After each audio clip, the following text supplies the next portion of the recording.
I'm Fathery. This is Dave. This is Brian. And this is Tex-Trek.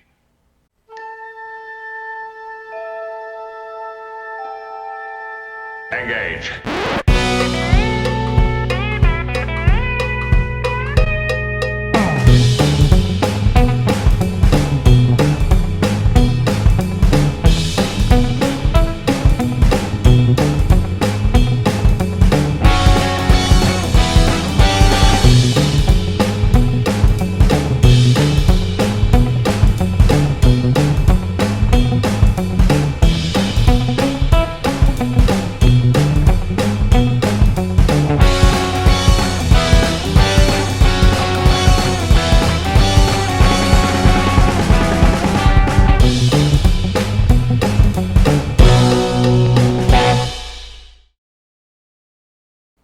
So welcome back aboard the Starship Texas for the 83rd installment of the Tex-Trek podcast.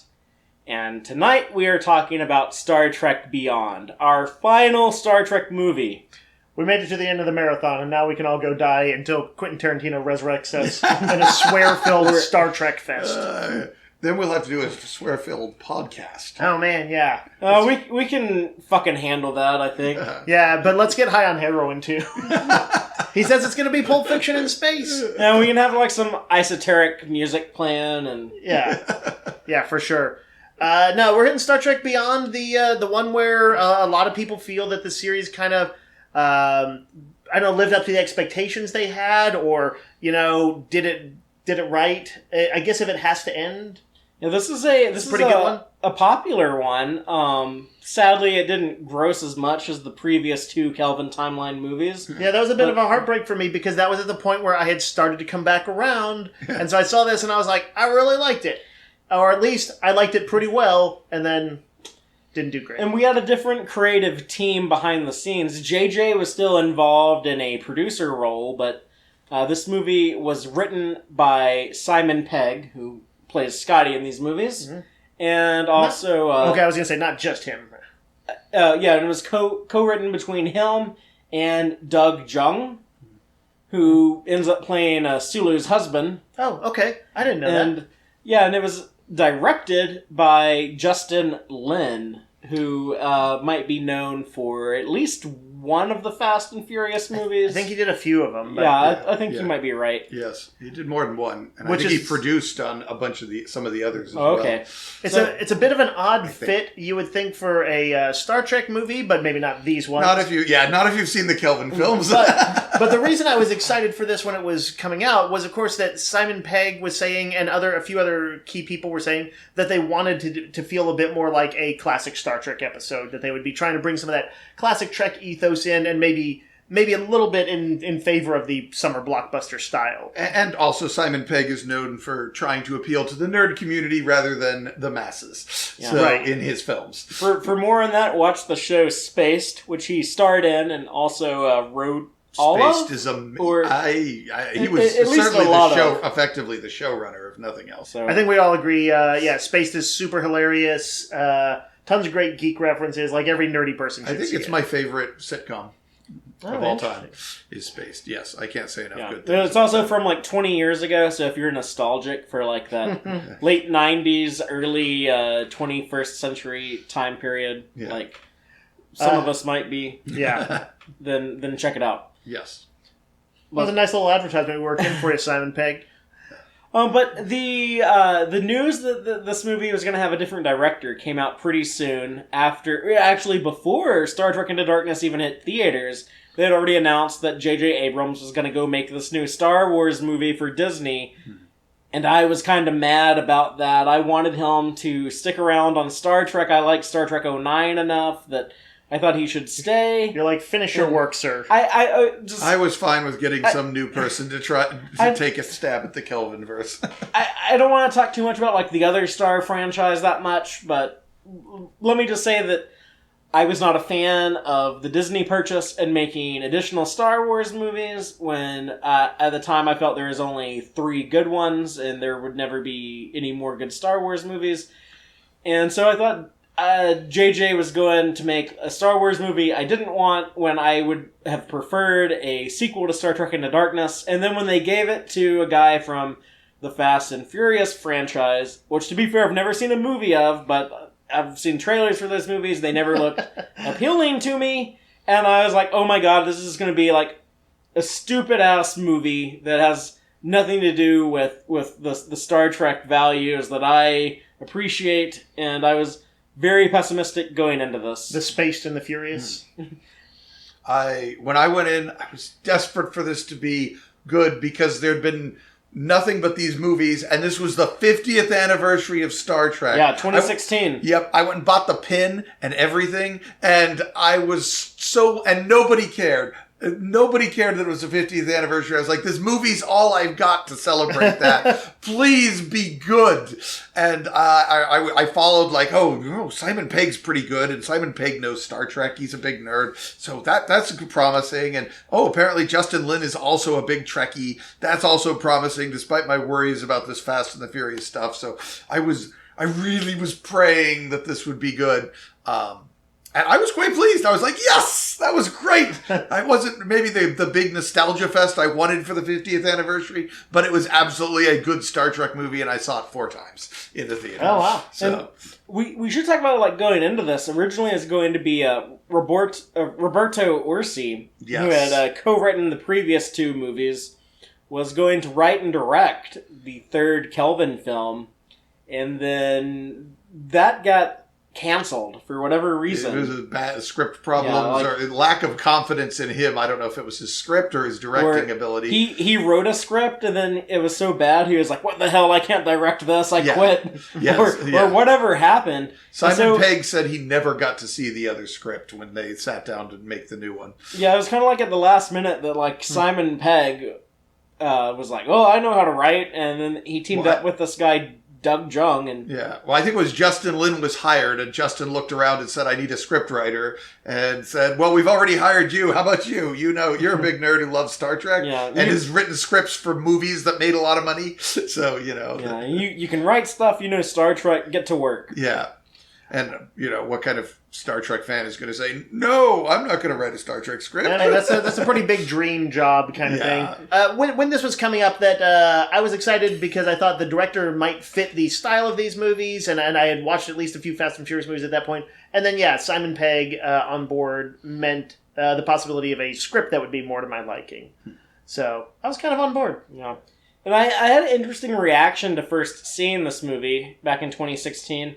So I actually walked out of the theater a little disappointed, and I had to see it again to actually figure out that, no, this is actually pretty good, and I can understand why people are digging this movie. And why didn't you like it? Well, Sabotage?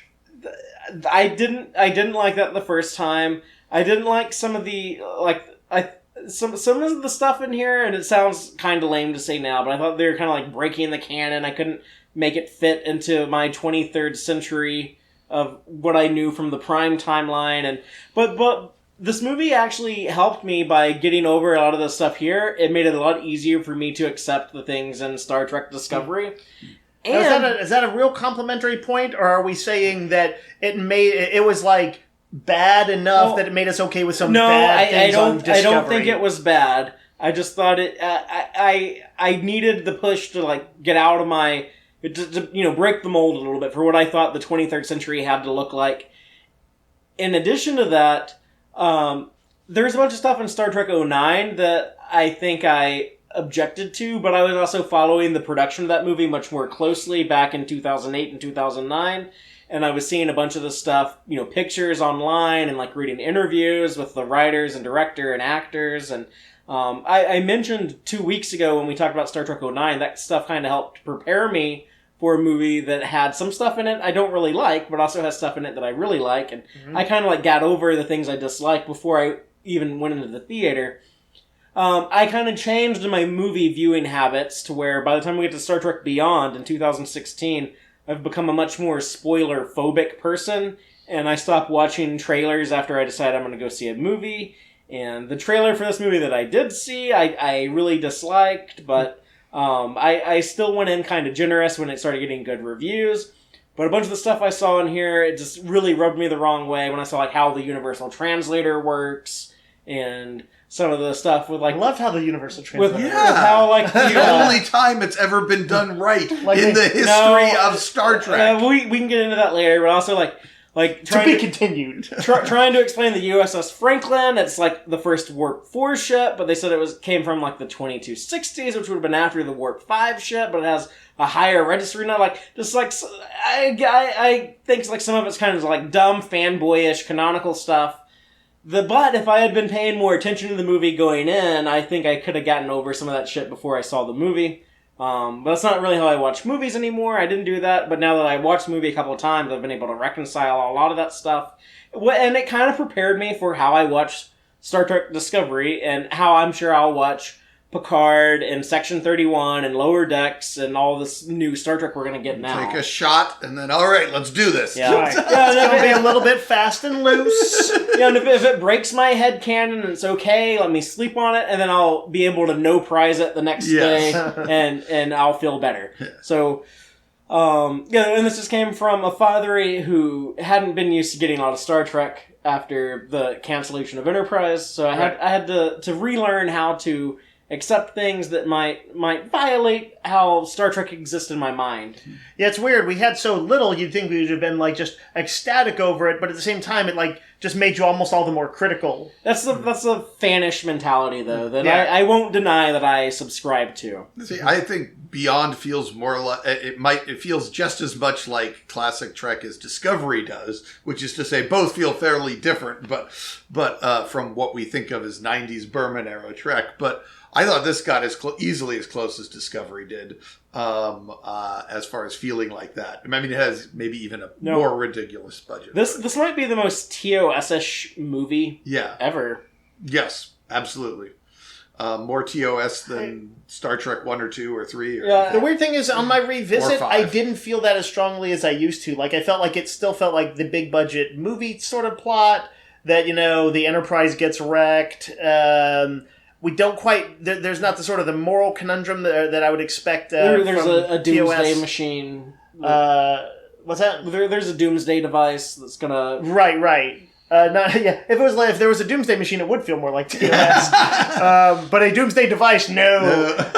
But yeah, I felt like they didn't struggle with the moral conundrum throughout, and it was more of a kind of I don't know, almost like the plot that I would expect from like in superheroes or comic books, where the team splits off into its different component groups. Or kind of like Empire Strikes Back. I didn't want to talk about the other Star franchise too much, but where like you have like the cast that you've been introduced to, now you split them up. Or like X-Men 2 did that as well. Yeah. Well, whereas the first two Kelvin films have loads of superficial Star Trek-iness all over. Oh, look, a tribble. Oh, look, dialogue from Star Trek 2. Oh, look. They went to Delta Vega, only it doesn't look anything it's like a different Delta Vega. Yeah, different Delta Vega, but they still use the term Delta Vega. Actually, the Mike Johnson comics, I've mentioned the comics in every Kelvin movie podcast we've done, but they actually explained that that was a different Delta Vega. Yeah, it has to be, but But it is dumb. But this feels less superficial to me. Well, yeah. Here they get rid of the Enterprise. They strip away a whole bunch of those superficial things to try to get a little more at what the heart of Star Trek is, and it's this crew, and it's this family, and it's this don't leave anyone behind, and it's this unity is strength, and isolationism and tribalism is bad, and there's this deliberate attempt to try to peel back all that superficial stuff and try to find the heart of Star Trek. I'm not sure if it's anywhere near as successful as it could be, but I really appreciate the attempt. Fair enough. Father, you want to hit us with the plotline stuff, and then we'll do the deep dive? Sure. So we're going to go ahead and engage our transwarp summary, in which I will summarize this entire movie in case you haven't seen it in a while, which, if you've seen this movie at all, it had to have been within the last 3 years. Right. But in case you're like really drunk or something and don't remember it, I will help you recollect the events of this movie. All right, let's punch it. We start off 3 years into the Enterprise's 5-year mission of exploration. We open the movie with Kirk in the middle of some diplomacy, with some silly CGI aliens, and it doesn't really work out for Captain Kirk, but it ends up with Kirk beaming back to the Enterprise with an ancient artifact, a part of a great weapon. The Enterprise then makes her way to Yorktown Station, a massive starbase that is the home to people from all over the Federation. The Enterprise docks with the station for a temporary stay, but shortly after the crew arrive, so does an un-ID'd ship containing an alien woman named Kalara.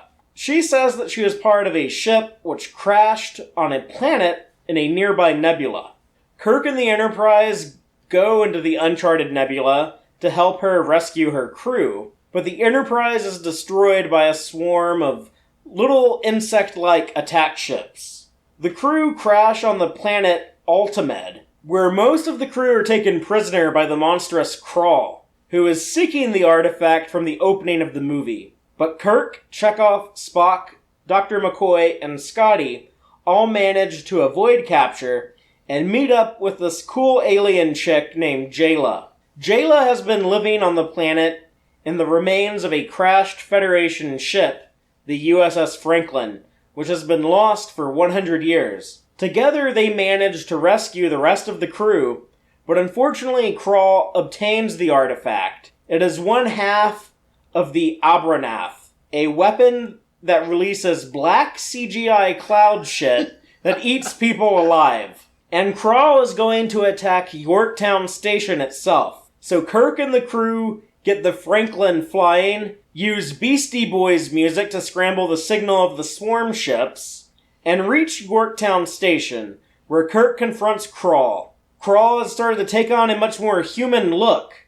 We learned that Krall was actually Balthazar Edison, the former captain of the Franklin, who felt abandoned by the Federation when he was left on Altimed after his ship crashed, and now he is disgusted by the Federation and humans holding hands with aliens from all over the galaxy. He wants to kill everyone at Yorktown to send a message to the rest of humanity. Luckily, Kirk is able to stop Krall from committing genocide and ejects him out into space, where he is killed by the Abranath. The heroes celebrate their victory by having a birthday party for Captain Kirk, and a new Enterprise is built. They can then continue their mission of exploration on the Enterprise 1701A to boldly go where no one has gone before and hopefully return in another sequel someday, maybe. The end.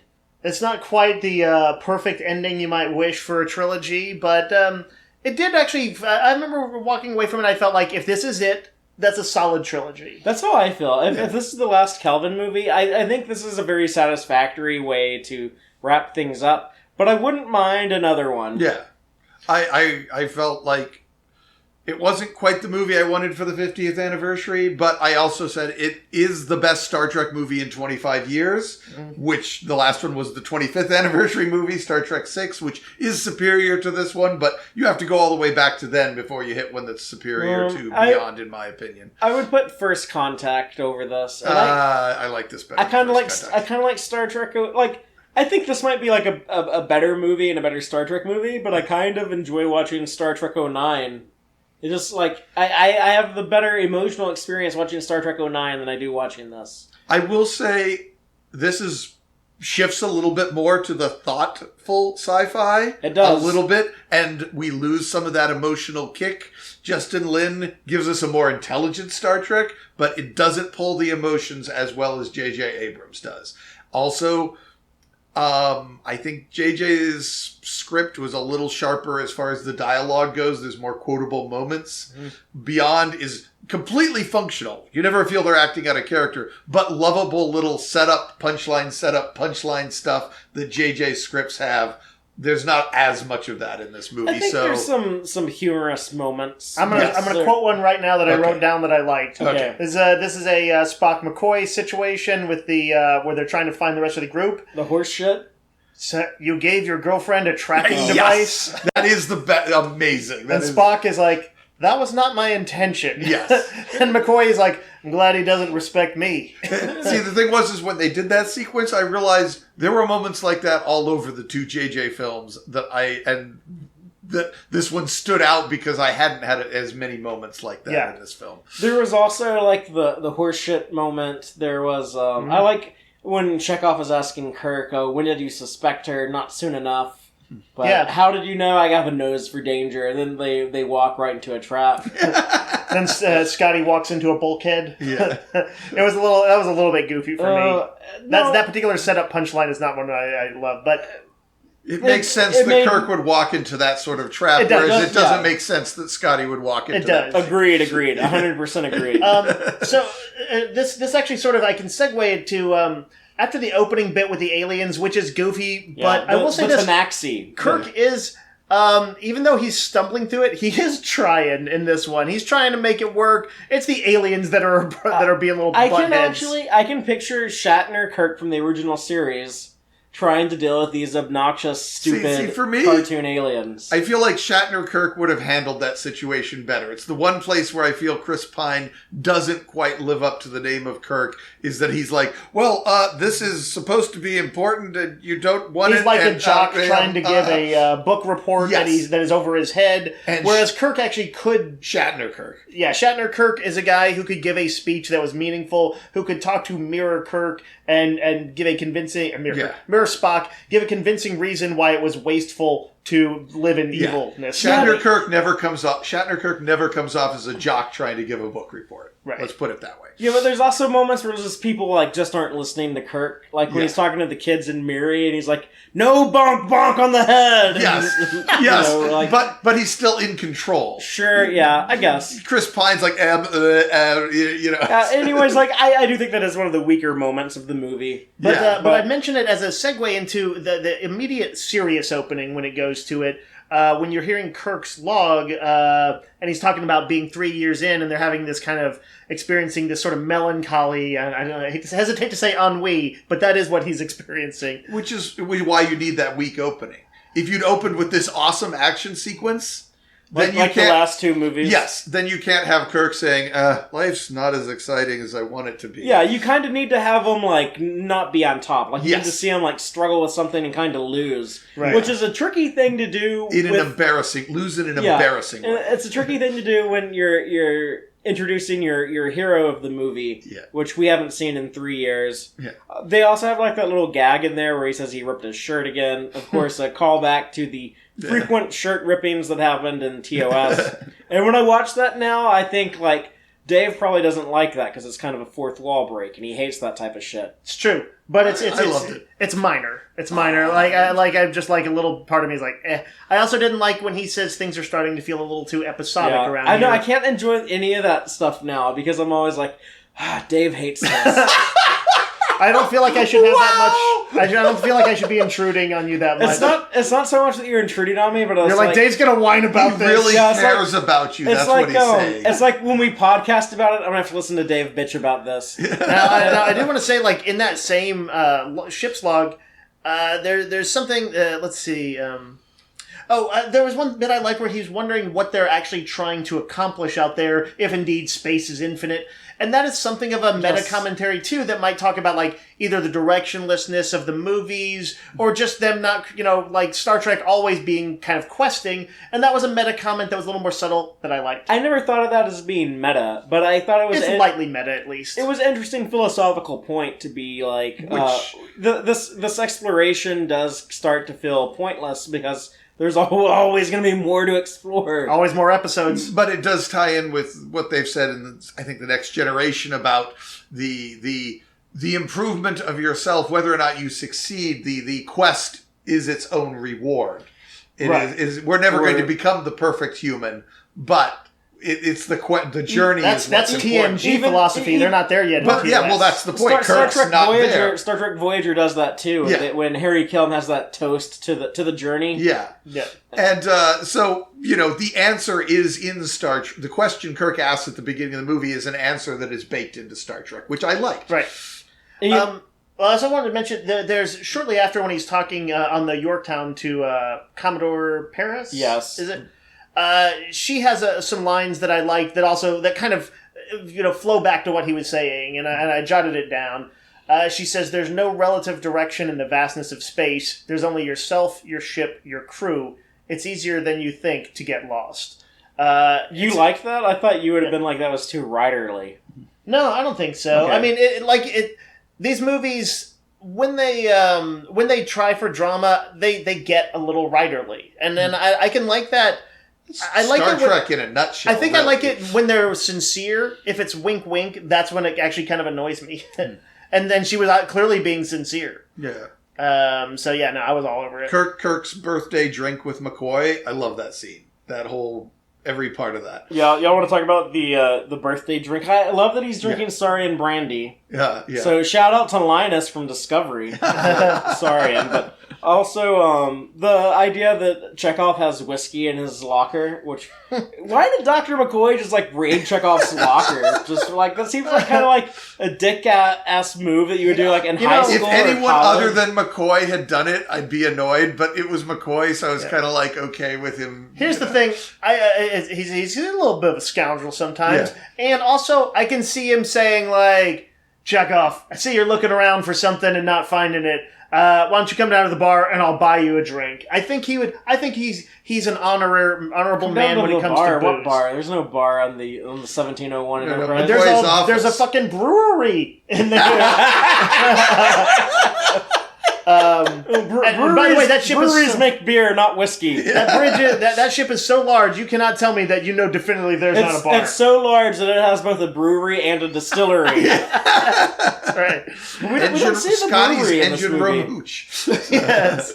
Yeah, well, we know Scotty's an alcoholic. So. I'm just saying. I think McCoy is going to pay him back at some point. McCoy is a guy who'll be a jerk, but he'll get sincere when he needs to. I love the idea that this version of Kirk is kind of melancholy around his birthday, because that is the day that his paw bit the dust. Paw bit the dust. I love and that became all the more important when old Spock showed up and said, the day your paw bit the dust totally ruined your life and screwed up most of the rest of the Federation. Right. So it's kind of a really big day. And this is also, if you do the math, this is in the year 2263.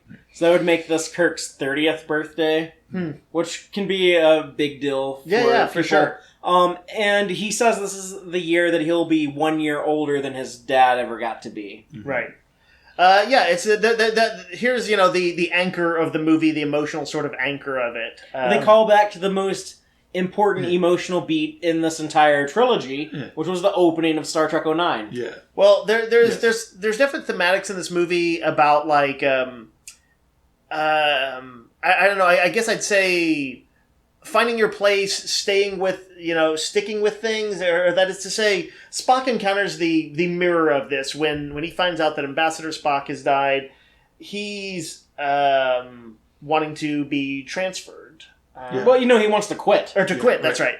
And neither of them will quite confess it to each other. It's a slightly sitcom-y thing where both people want to say something and neither will, but it's got some weight to it. Yeah, Kirk wants to take a promotion to... Okay, I gotta complain about this. He wants to take a promotion to Vice Admiral, which I would have thought most people going into the movie would know this, but I don't. Now that I think about it, I'm probably wrong. But a Vice Admiral outranks a Commodore. Right. So he's saying, I'd like to I'd like to just be transferred to become president.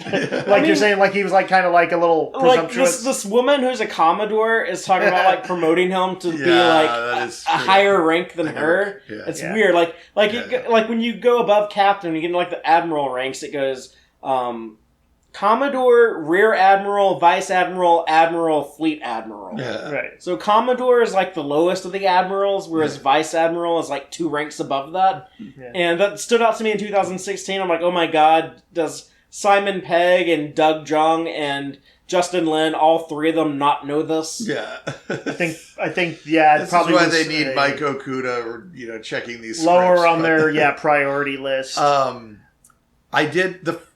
It took me a while to come to terms with Kirk's angst, or I don't know what you want to call it. No, it's definitely angsty. Because I was like, we know Kirk is born to captain a starship. Why is he not loving it? But eventually, it's like, okay, the thing is this Kirk is captaining a starship because he wants to be his dad, and now he's realized that that's not enough. He can't just be his dad. McCoy calls that out in the next line. He's like, you've been trying to be George Kirk for so long. It's not so much that he wants to be a Commodore as he wants to chart his own path, and that just seems like the easiest way to strike out on his own. And what's more exciting than running basically a planet? So, yeah, I guess.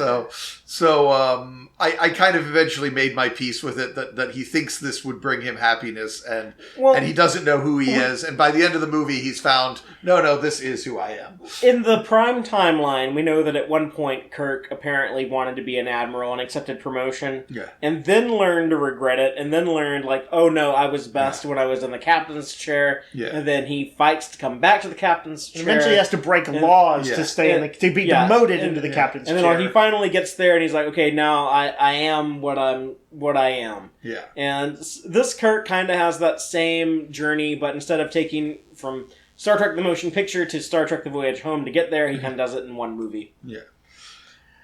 Let's quick talk about the Yorktown. Yeah, so I was not a big fan of the Yorktown station design, just because my big problem with these movies, everything is so frickin' big. The scale of these things is ridiculous. If you haven't watched it in a while, it is like a moon-sized thing. It's like the what is it? The Citadel in Mass Effect, but bigger. Maybe. Yeah, I mean, it looks cool, but it kind of makes the Starbase from the Star Trek movies, or DS9, or any other space station we've ever seen, like, it makes it look like Skylab or Mir, or some, like, rinky-dinky 20th century. Well, they never said station. that the space dock in the Star Trek 3 was the biggest thing ever. They never said this is they never... And DS9 is a ore processing station, so there's nothing that says that it has to be super big either. What I was thinking when I was watching this is that this is clearly meant to be sort of a jewel of the entire Federation. Yeah. And actually, as a display of what can be accomplished with all these cultures working together, and also would be a great target eventually for Krull. The more I thought about it, the more I kind of liked it. That it is the best of the Federation, and it does look cool the way that they have like the gravity on different planes. Yeah. And like you can be standing on the street and look up, and you see like buildings looking down at you, and that stuff is pretty cool. And given that the alternative was Krull wants to destroy Earth, I'm so glad we got Starbase Yorktown just for a sake of variety. Yeah, I mean, that was my problem with the last two movies, is I thought they were spending too much time on Earth, and I was actually disappointed the first time I saw trailers for Star Trek Into Darkness and saw them having scenes set on Earth. I was like, get off of Earth, do some stuff in deep space, like Star Trek tends to exist, even though all the movies, except for Star Trek Insurrection, has at least a glimpse of Earth. Yes. This is actually only the second movie where there is no Earth in the entire movie in the Star Trek franchise. I also love that we got to see a transporter booth, which is widely shown up in novels, and has always been theorized that they must have transporters to get around big cities. But we've never actually seen. We saw it in Star Trek Voyager when Harry Kim woke up back on Earth with his girlfriend Libby. Oh, and it was called like Trans Francisco was like the name of the transporter booth. All right, okay. I don't even. Most Voyager episodes I've only seen once, so and like that's one of them. When they it was like a season 2 episode, so it was a while ago. Yeah. When they arrive on the Yorktown, there's two scenes that kind of are tug at the heartstrings. One for me was the simple happy scene of seeing Sulu and his husband and daughter. His daughter Demora. We know her name from Star Trek Generations. With her stuffed Enterprise. Did you see the stuffed Constitution class? I didn't notice that. She's a stuffed, plush Constitution class in her hand. This scene was actually something that George Takei fought against, because he said that he had always played Sulu as a straight guy, and he didn't want it to like retcon that Sulu must have been like in the closet hiding his gayness if he's actually a gay character. Right, and clearly this was probably envisioned because George Takei, the actor, is a gay man, and so there is it was intended to be like a tribute to him. I can sort of understand it, but to me they've been revising so many things in this movie. I generally can't do what you guys do and try and like no prize all of it. A lot of times I'm just like, this was simply their new vision. They clearly wanted to do something a little bit different, and they're just using alternate timeline as a vague excuse. Hikaru Sulu is bi. Yeah, and that's the explanation that when I heard that I was like, oh, that makes so much more sense. Yeah. I still don't like this moment, Which and I'll tell you why. Because I think It's so heartwarming. It is entirely... It's so wholesome. It's entirely way too chase that someone comes back and meets their spouse after being separated for what might have been years. And like, fuck them on the spot? No, but like they don't kiss. They just like do this. Yeah. Like if you're watching this on screen, I'm patting Dave on the back. Right. It's a little... Like that's it. It feels a little bit like, they could have gone that the mile of just having them kiss. It feels distracting to me because it feels like they wanted to play this super safe so that they could still release this in China and get that China box office money and not offend the Chinese censorship. So it's good, but it doesn't go far enough. It doesn't go far enough at all. All right, fair enough. To me, like it feels fake. It doesn't feel like two spouses. Some people like, don't they could've make been out brothers. madly in public. Some people don't do Their that. daughter's there. They might not be demonstrative. Yeah. No, but they can still do just like a very simple kiss. I think would have been... I would prefer your version, but I've met people who wouldn't do that. So I'm kind of okay with it. After years of being apart, I don't know. It just seems... Yeah. I want a Sulu with more passion. Yeah. You wanted him to come out fencing with his husband? Yeah. Anyway, the other scene is of course Spock finding out about the demise of his future self. And that's the one that has a little detail that bugs me, is that they say live long and prosper, and Spock says live long and prosper, and they don't say peace and long life. They just repeat live long and prosper. That's not the first time that happened, though. Yeah, I know, but it bugs me every time it happens, and that's what annoys me. I guess I didn't know that was like the standard counter response to that. Sometimes the peace and long life comes first, in fact, I think. But yeah, it's inconsistent. Yeah. But it's also weird that the... I'm glad I was able to enjoy both of those scenes, unlike you guys. I loved them. It's weird that like the dates of Spock's birth and death are 2230 and 2263. So like it looks like he was only 33 when he died. But of course you got to factor in that like he went to the future and then came back in time and all that. He's lived a bit quite a life. Yeah, really. 33 is an appropriate age for the savior of the Federation to die. So. God damn it! I hate when they do this stupid Jesus. Oh my God! Yeah, it is a Jesus-y thing. You know, Spock 2 was resurrected. Yes. God damn it. You know what I was going to say is that the way that was shot reminded me of how J.J. Abrams does shoot an emotional scene, though, where it was fairly minimal dialogue. Spock, you see what he sees. It's just the name. It's just clearly and a picture of his older self and a date. And that those few things tell you everything you need to know. It was heartwarming for the audience because at the time we had just lost Leonard Nimoy a year before this or 2 years before this. It was still fairly recent. And I guess that picture of Spock here, and then there's another picture of him at the end of the movie, but that's the last appearance of Leonard Nimoy as Spock in Star Trek that we'll probably ever see. Right. Was this... No, it was not the picture that had the whole bridge crew. Yeah, that comes later. That comes later, right. Also, I want to backtrack to the Sulu husband thing. The husband was played by the co-writer of the movie, Doug Jung, and one of the reasons why they used him was because they shot the Yorktown scenes in Dubai, in the United Arab Emirates, which is a much more homophobic part of the world, where they do have a pretty diverse population there, and there were some East Asian actors that they probably could have found, but not many people wanted to be playing an openly gay character. So they were just like, well, the guy that we have co-writing the movie, he looks like he could be Sulu's husband and the co-father of Gamora, so let's just cast him. And it is cool that they gave them a daughter that might have been some future science type of splicing of their DNA to create a same-sex couple offspring. Who knows? Or an adoption, or who knows? Yeah. They don't explain it, but there's multiple ways they could go with that. As long as we're dwelling on these points, the little green kid in the elevator in the montage that sets up the Yorktown. I hate him. That's the son of the director. I hate him because the first time I saw this, I thought he was an Orion, and then I was like, oh no, he's just like some other made-up alien that they got. And one of the things that the makeup people did on this movie was they said they wanted to create 50 new alien races in honor of the 50th anniversary of Star Trek. Somebody was celebrating it. Thank God, makeup people. You know what would have been cooler than that?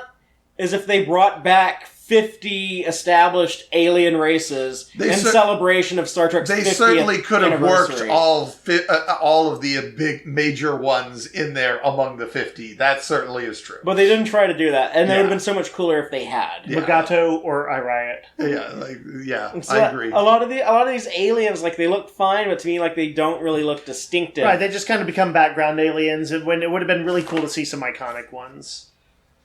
Also in Yorktown Station, that's where we get the Uhura and Spock breakup. Mm-hmm.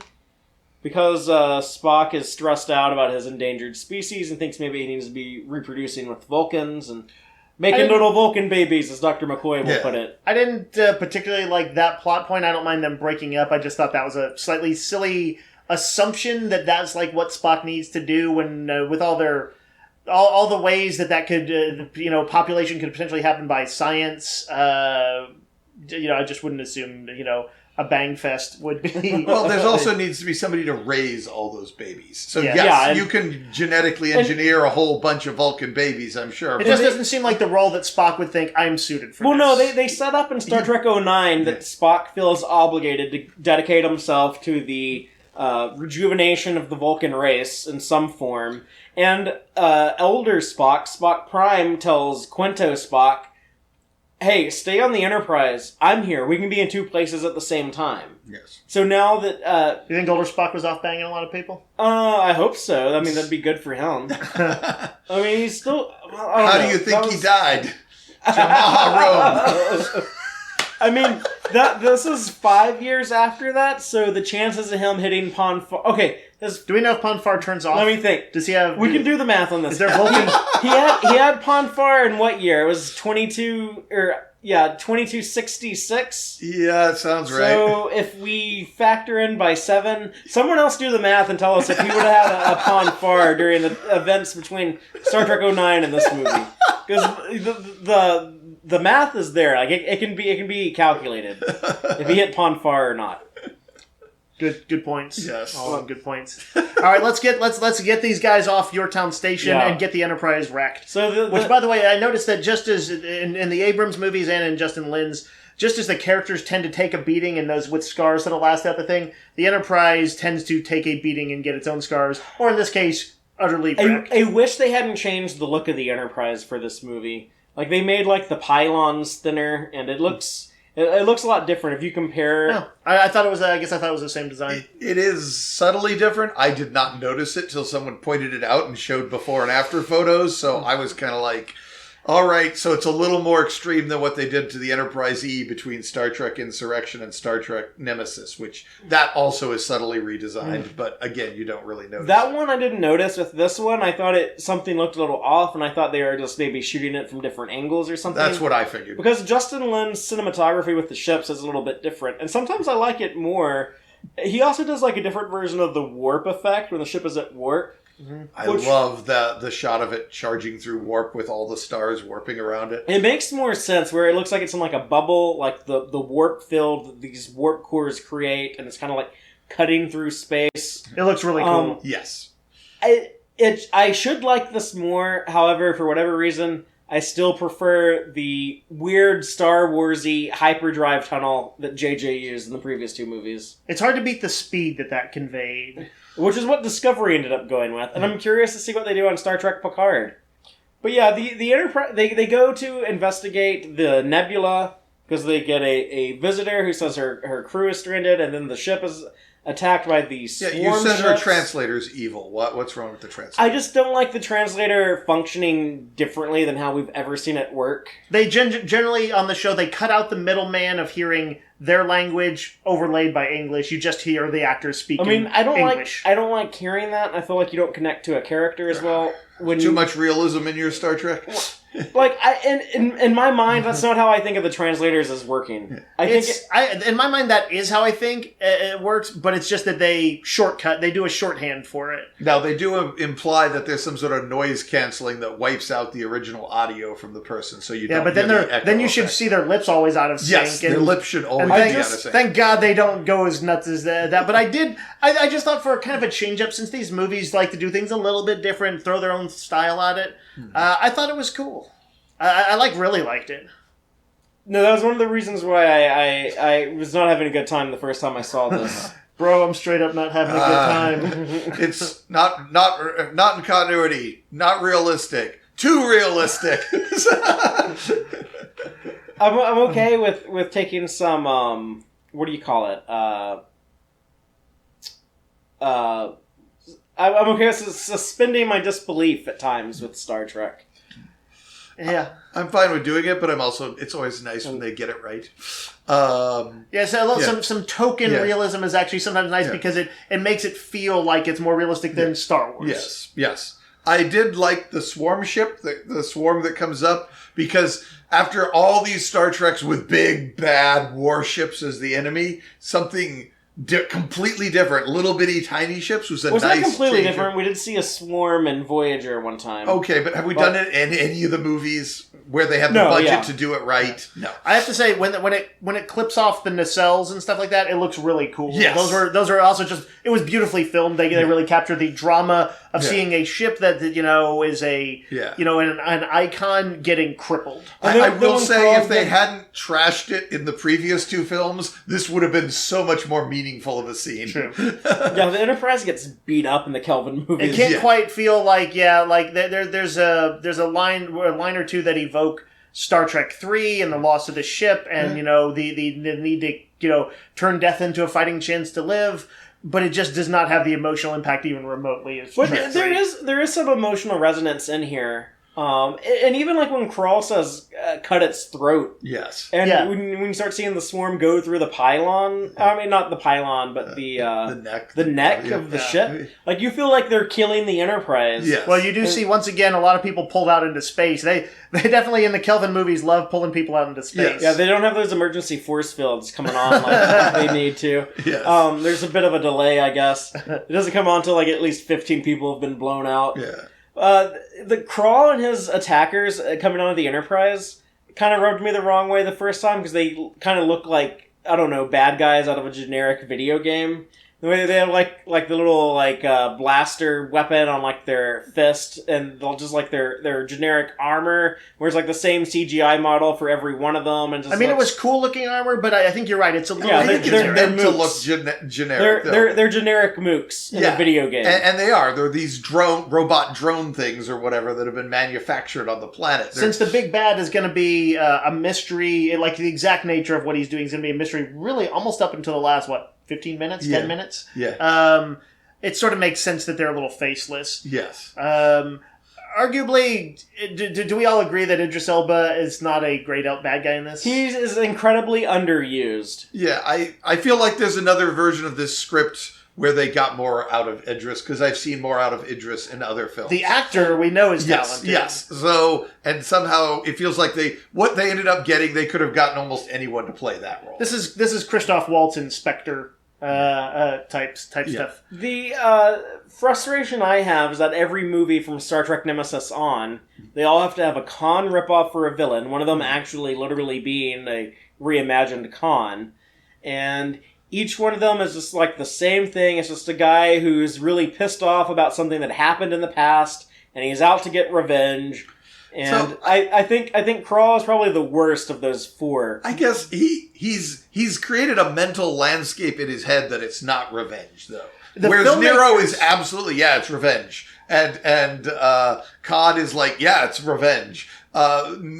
Krall thinks he's fixing humanity. But it's also, he thinks he's saving humanity. The filmmakers out of his bitterness, out of his bitterness for what happened to him. It's absolutely revenge underneath. The audience can see that, but he has created a fiction. He could have been the best of the four Khan ripoffs, but instead he comes off as the worst of the four. You know, it's funny, Father. I read some behind the scenes stuff where Justin Lin and the scriptwriters thought that they were really distinguishing him. They're like, we're not going to do vengeance with this one. Yeah. He's a guy who has a philosophy, and maybe it's a distorted philosophy, but you'll get to see it. And I think it works up to me about as well as getting the philosophy of the Klingons in the first season of Discovery. I was about to bring that up. Which is to say, I don't think it really came They did it better. Yeah. I think the Discovery Klingons and like T'Kuvma and his objective, because it's very much the same thing of like, okay, the Federation is pushing out into space, they're seeking out new worlds, new civilizations, all of that. They're exploring. This is the part where the frontier pushes back. We don't like your idea of the Federation. We don't like all these different clans coming together and holding hands and kumbaya. We hate that.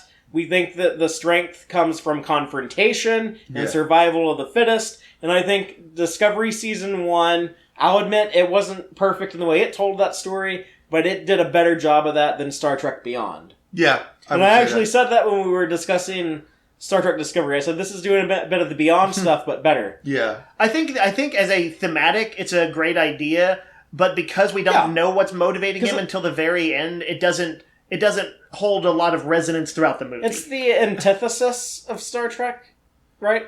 That is to say, his goals, you mean? Yeah. Yes. Right. He is antithetical to Star Trek. He thinks that, as the opposite of Idic. Right. Yeah. Yes. And even like his swarm ships, like the way that they work is like all these things come together and conform to one voice, one way of thinking, one command. And when they sever that, they defeat the swarm. Yeah. Whereas, like, the Idic philosophy, the infinite diversity and infinite combinations philosophy would be like, here's a bunch of different things that can work together, but also still can, be individuals separately. Even the Beastie Boys can live through these things. And they illustrate that nicely. It's a very much a team effort to save save Yorktown at the end. Everybody's working together. Even Greg Grunberg or whatever is, all these people are working together to save the Yorktown. Now, there is a certain irony with Krall. He is all about the individual striving and, but he uses not one big ship. He uses hordes of ships working together as a team.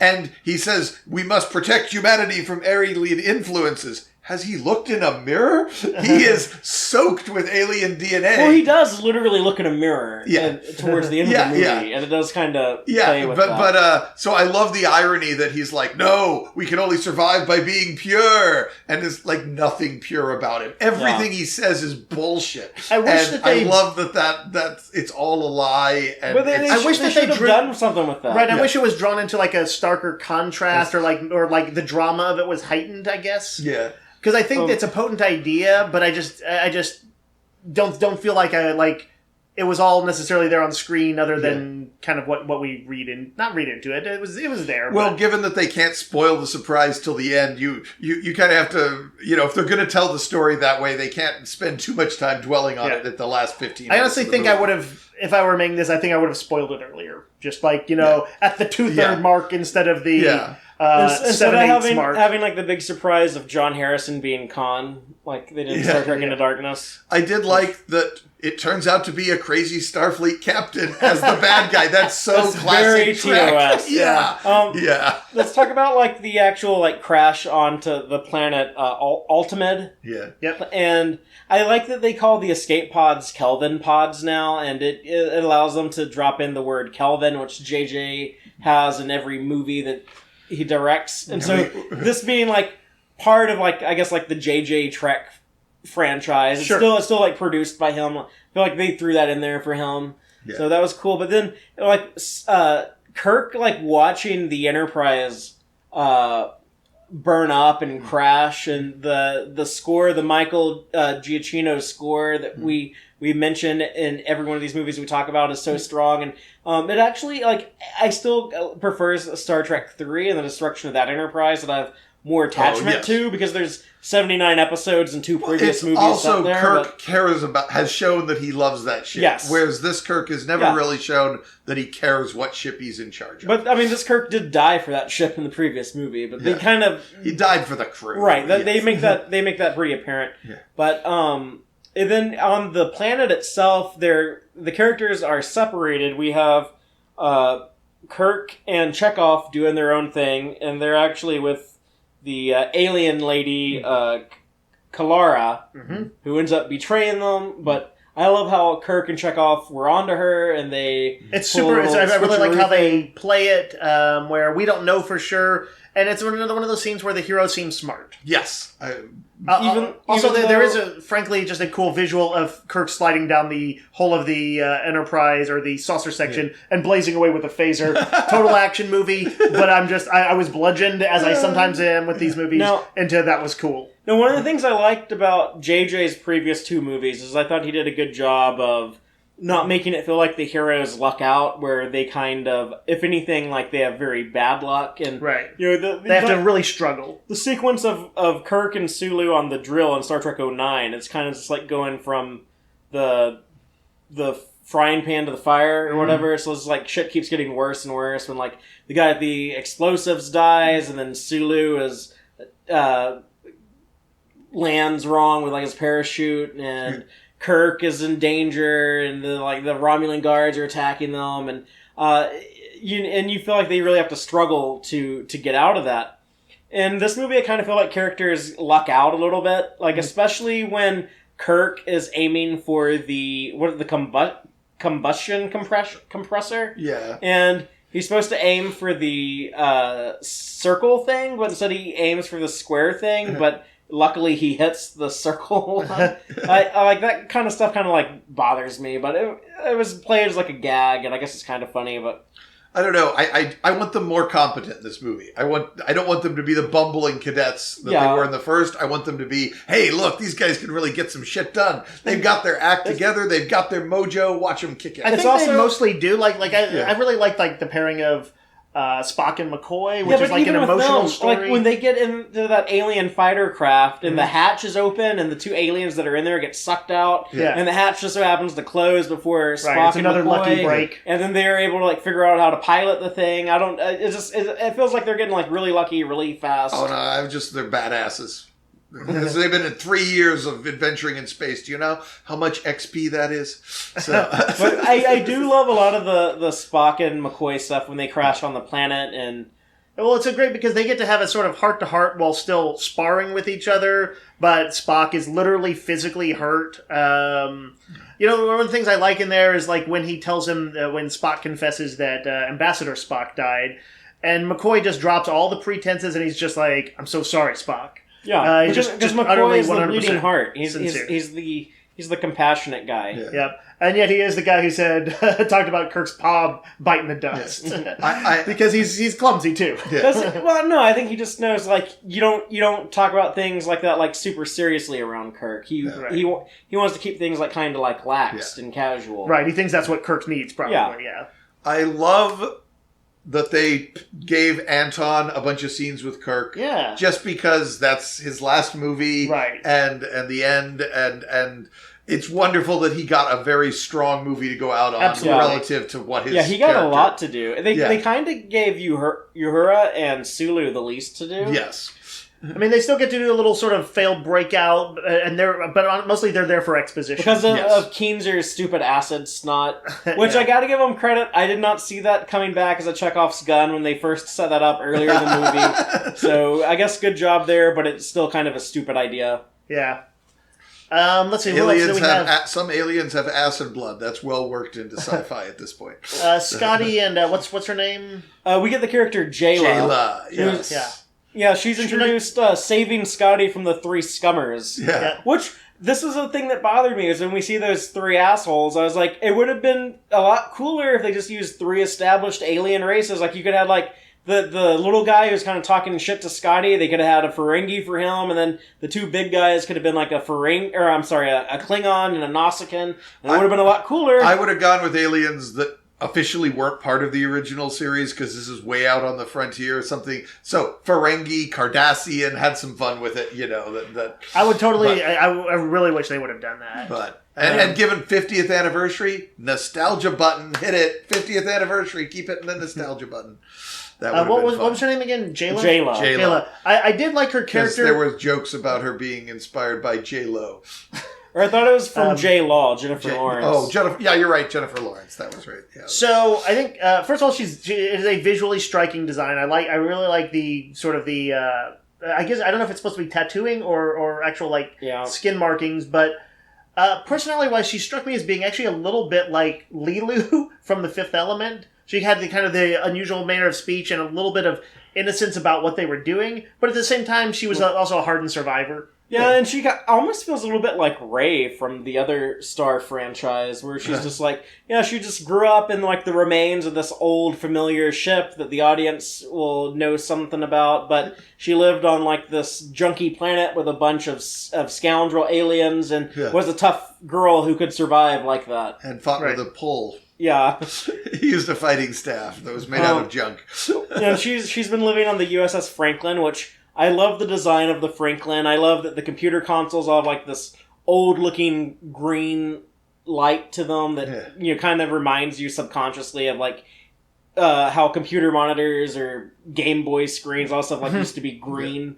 It helps you keep in mind that it's like an older ship. When I first saw this, I didn't like it because I was trying to figure out how could there be an NX ship that was Warp 4, so it was the first Warp 4 ship, so it would have had to come before the NX-01 that Jonathan Archer had in the 2150s, but they said the ship was lost in the 2260s.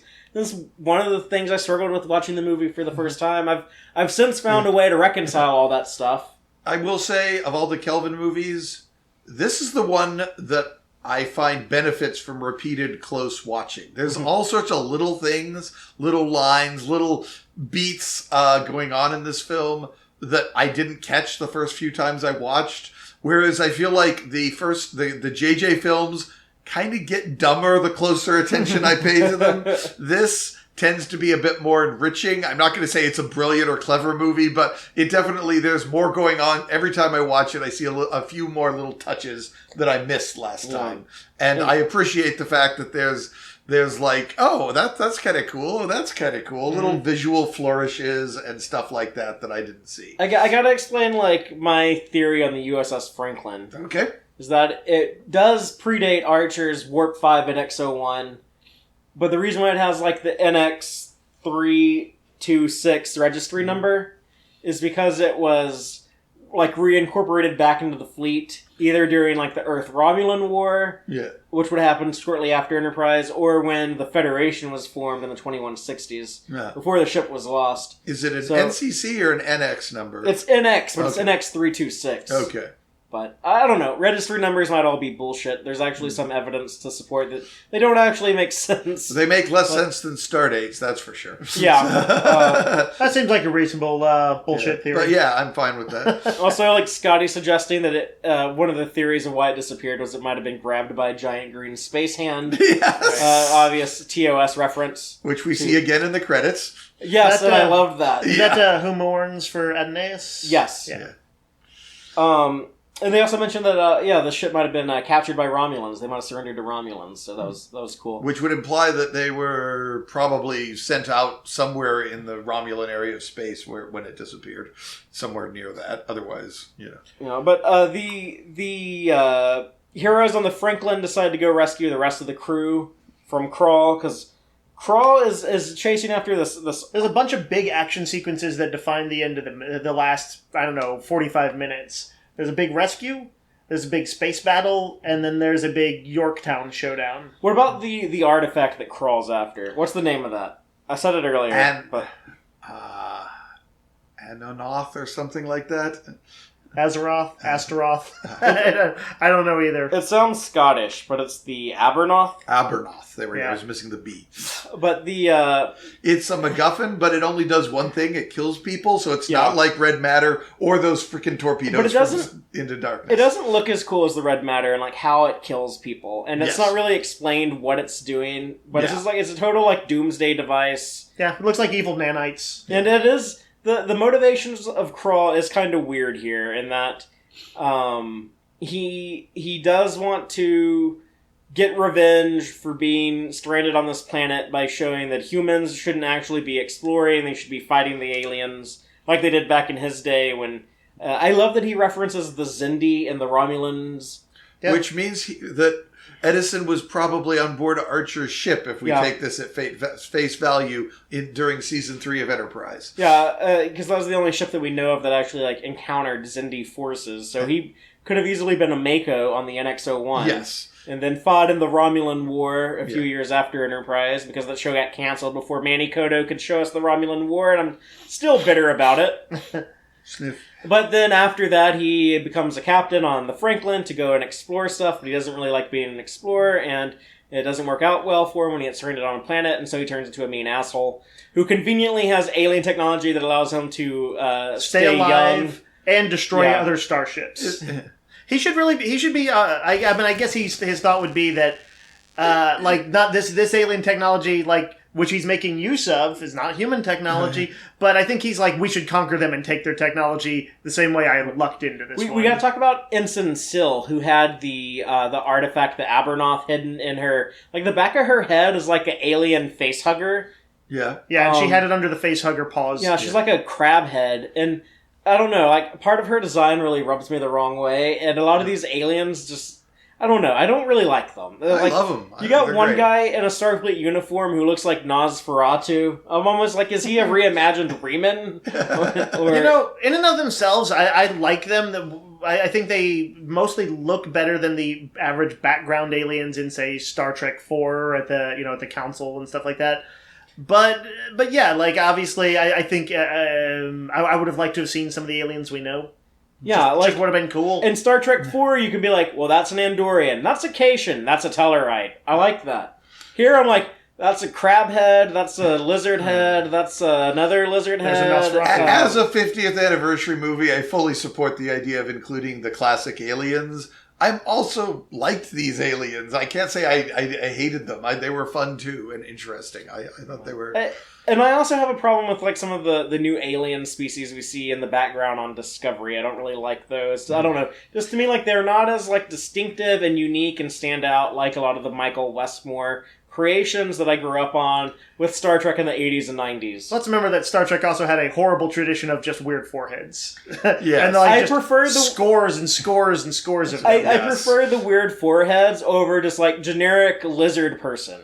I don't think you can quite say they're a generic. Well, some guys worked hard to make those generic lizards. If there's nothing distinctive and memorable about it, it's generic. I think you're getting a little hostile for a show whose mandate is seek out new life. Yeah, father. It can be new, but it's weird to me to prefer another weird forehead ridge to a lizard man. No, even if it's a generic lizard man. I prefer the most though is seeing a fucking Tellarite. Yeah. Yeah. Well, you just said that to get me on board. Yeah. Did it work? Yeah. All right. So let's quick run through our action sequences. We got Kirk on a motorcycle. Yeah, he's the distraction. They use the holographic technology. Cheesy or cool? This is one of the.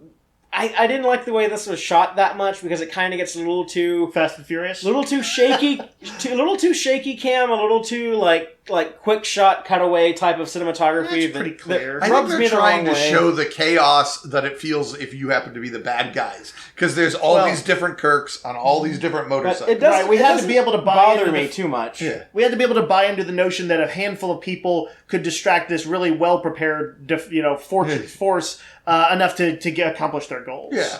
And given that it was flashy and showy, but it was supposed to be because it was a distraction. So I'm fine with them using a motorcycle. When I first saw it in the trailer, I was like, oh no, this reminds me of the Star Trek Nemesis Dune buggies. No, I like this much more. It makes complete sense there would be a motorcycle on the USS Franklin. It's not that different than, if I can talk about Babylon 5, Garibaldi building a motorcycle on Babylon 5. Well, they might not have hover vehicles at the time of Enterprise. Right? Yeah. That might not be a thing yet. They might still have to use wheeled vehicles for exploring planets. Yeah, that's only 140-something years from now. So it's not that... It's not that insane that someone might have a motorcycle. Yeah. But it has been brought to my attention that motorcycle sequence is very similar to something that happens in the 6th Fast and Furious movie, which I haven't seen, so I can't comment on. Did that come out before or after this? I don't know. I think it was before, because I think the 5th one was in 2011 or maybe 2012. I think there was definitely enough time for the 6th one to have hit. Okay. Weird thing is, I've seen that movie, but I don't particularly remember the motorcycle thing they're talking about. That's surprising, because you have such a keen memory. What a fucking asshole. But We get Jayla like rescued by Kirk when they do like that cool little transporter thing, and I think some people might even complain about that, but I kind of like it. You know, that's arguably a lucky thing, Fathery, a lucky break that they got transported in the split second they needed to not wipe out. But it was timed. It was, okay, yeah, I'm going to hit the thing, you beam me as soon as you see the light. That works with like the technology that they've so it's back to, in the show. This is their third the movie, they're badasses now. They've learned I'm mostly, I was down with it. I think I liked that sequence. We get the USS Franklin back in the air, and then we have the battle against the Swarm and the Beastie Boys. Yes, the first time Star Trek has a climax that is also a musical number. Who ever thought we would get that? It is so Doctor Who. It took me a while to get used to it, but it actually really works. It is. And if you lean into it, you'll have fun with the sequence. I do think that you have to lean into it, and I think the first time I saw it, I was kind of a little on the edge at that point. But overall, just enough on board that it ended up winning me over. It looks I kind of cool. wish they had done Public Enemy, Fight the Power from earlier in the movie. Yeah, just to break it up from the constant reuse of Beastie Boys. But term, that song is perfect for what they're doing thematically. It's so ridiculous and cool when they, right in the sequence, when the sequence of the movie, when they light up, like the whole station turns on the song, and they just wreck the shit out of the whole fleet. It was like when the Franklin is like going good through sex. like Is that where? That's I think what you're heading. No, it was like the ultimate. What I'd always wanted a Doctor Who movie to end like that. If they ever did a $200 million Doctor Who movie, I wanted to end with something like that. When the Franklin is going through like that tunnel of the swarm ships, and they're all just like exploding. Yeah, it looks pretty cool. Yes, that's what these Kelvin movies do best, is visuals like that. They still feel functional within the Star Trek universe, but I don't know. Do we have anything to really say? I guess it's cool how they play around with the gravity and stuff, but like the final confrontation between Kirk and Krall, I got a little lost in the technobabble of it all, even after watching it multiple times, as to why do they have to pull this and then get sucked out, or this, whatever. It's a little anticlimactic. Like, it's not as cool. I guess it's exciting with Kirk being in danger and then that last-minute save from McCoy and Spock. Yeah. But it does feel not as cool as what we just saw with, like, the Franklin chasing down Krall into Yorktown Station. It's meant to be the character moment where we finally see Krall as we know him to be. Edison and Kirk interacting. I'm not sure if it quite sells it, though. I think that's supposed to be the personal moment where we get down focus and get to see those personal Edison versus Kirk and who they are and their ideologies play out. I don't know if they quite get there. I think I felt much more connected with the the upbeat emotional connections of the Kirk's birthday that follows that. Yeah. Than I did with the bad guy showdown. Whereas, like, say, with Wrath of Khan, obviously this is a best case scenario, but like all the final showdown with him and then the death of Spock and stuff, absolutely like emotionally tumultuous. That's a best case scenario. But yeah, here it was like the denouement. I was kind of like, get to the back to the crew. I want to see the crew again. And I like that they end with like the toast from Star Trek 3 to absent friends, also from Star Trek Nemesis. Yeah, that Dave, you researched for us. That's apparently a naval tradition. Often done on Sundays. Yep. And it's interesting that they cut from that to a close-up of Anton Yelchin as Chekhov. Mm-hmm. Which was the only change they had time to make to the film after he died. Yeah, because he died between the shooting of this movie and the release of the movie. Yeah. And the movie's actually dedicated. But it also dedicated. nicely is like it works as a hat tip as well to Spock and to Leonard Nimoy. Yeah, and the movie is dedicated to Leonard Nimoy and Anton Yelchin in the credits. But yeah, I like seeing their civilian clothes. It's very kind of Star Trek 3 clothes, or even a little like Disco McCoy from the motion picture.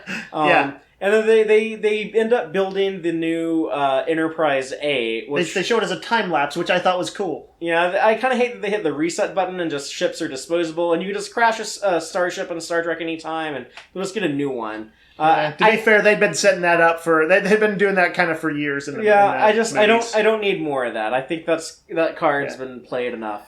I think, but I think the time lapse build of the Enterprise is kind of what made the scene cool. It's a little bit flashy, but it was a version of the Enterprise construction we'd never seen before. So yeah, I still kind of, and then they do the outro.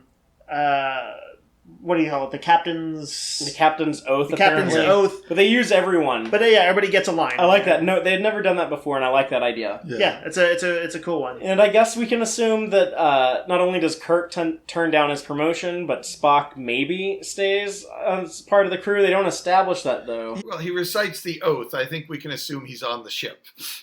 I don't know, maybe he recited the oath from New Vulcan. But yeah, my assumption was he's on the ship. And we don't really know if him and Uhura's relationship gets patched back up, which I would be fine if they stay broke up, and that'd be fine by me. But I think Trek needs more ongoing relationships, not just relationship of the fact is that they haven't really done it too much, and like in general, like at least in TOS, no bridge crew ever had any serious romances. Nobody on the ship, like other than NPC type characters, ever did. So I still wanted to stick around a bit too. If they do another movie, if Tarantino gets his movie, or somehow by some miracle there's just a regular another movie, I think the Tarantino one is much more likely. I'd want him to still be doing it in either of them. So say the Tarantino movie gets made, but Tarantino is a big fan of Star Trek V, and he decides to pair Scotty and Uhura together. Yeah, sure. I don't like that coupling either. As long as Zoe Saldana does a fan dance or whatever, I guess I'll give it a shot. That would be, I don't know, not to be ageist, but I think that would be much more appealing than Nichelle Nichols' one from. You're a jerk. You're ageist. I'm sorry. But yeah, I think that wraps up not only our Star Trek Beyond conversation, but also our journey through all 13 Star Trek movies. Been a long road getting from there to here. Well, you had to ruin it by throwing in an Enterprise reference. I just happened to say those words. The fact that you put them to music in your head is you. It's on you. I would like to say thank you for allowing me to be part of this journey. Oh, yeah, happy to have you. Yes. You have a wealth of knowledge. It's good having you here, voicing some opinions, even if they're wrong. Yeah, well, it's a lot more fun than me just listening to Dave say dumb shit and then having to correct them the entire time. Yes, I bring all new dumb shit. But we still have more dumb shit to talk about in the future. We are going to go on a brief hiatus. I'm actually going to go on vacation for a couple of weeks, but we will be back, I believe, September 22nd. And we will be talking about the state of the Star Trek franchise in the wake of the 53rd anniversary and what the future of Star Trek has in store with the merger between CBS and Viacom going forward, and also with all the shows in development and movie possibilities. There's a lot to talk about, so definitely come back, check us out, and we will go over the state of the franchise with you. Sounds pretty awesome. I'm down for it. I'm sure there'll be some announcements between now and then. Yeah, and of course, any news between now and then. But let us know what you think about not only Star Trek Beyond and the Kelvin Star Trek movies, but all the Star Trek movies. We'd love to hear your feedback and be part of the conversation. And let us know what you think about the Star Trek developments, the possibilities of the CBS merger, and all of that going forward. And until next time, live long and prosper, y'all. Thank all of you so much for checking out this installment of Tex-Trek. I hope you enjoyed it. Please be sure to like our YouTube videos and subscribe to our channel. Audio-only version of episodes are available at our website, www.tex-trek.com. Please check out our site, especially if you just want an audio-only podcast. We have that available for you. Y'all can also keep up with us online. You can follow us on Twitter at TXTrek, or you can check us out on Facebook at www.facebook.com/tex-trek. Please, by all means, let us know what you think by dropping a comment anywhere you see fit. We definitely want to hear your feedback. Let us know what you liked and what you would like to see more of, what you would like to see differently going forward.